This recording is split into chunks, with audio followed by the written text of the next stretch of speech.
Good afternoon and welcome back to the Presser Foot for another tech tip. Today we're going to discuss why a quilter would need an overlocker machine. Most of the time you look at an overlocker machine, which is one of these right here, and think, well, I don't do garments, so why would I ever need one? Well, I'm going to give you the top 5 reasons why I need one as a quilter in my sewing room.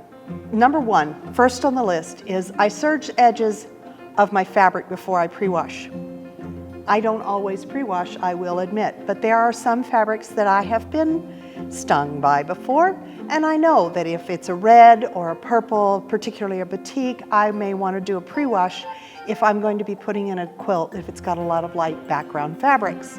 So I will serge down the edges before I throw it into my wash, and that way my edges don't ravel out and I don't lose a 1/4 of an inch to an inch of fabric depending on how loosely woven the fabric is.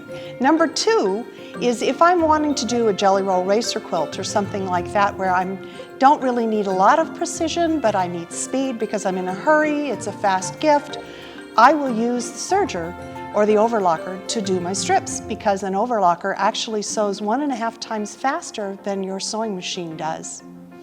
Number 3 is if I want to do a quilt as you go, same as with the jelly roll, I can put that together like I did this strip, basically serging each strip with the batting in between, and I have a completely quilted, quote unquote, finished piece when it's come off. All I have to do is bind the edges. Number 4 is the most exciting for me.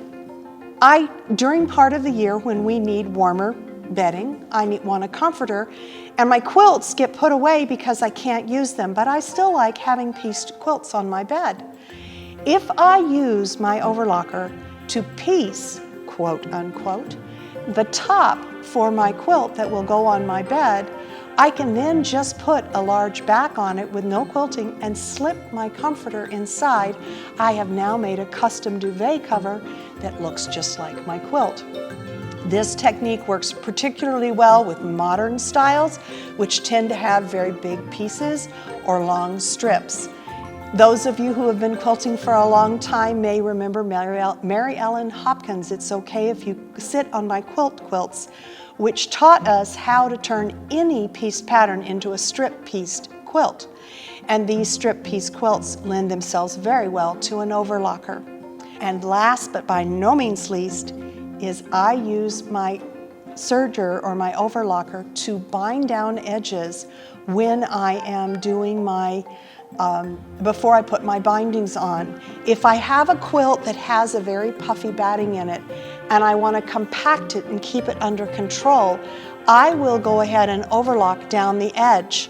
I will over all 4 edges and then put my binding on.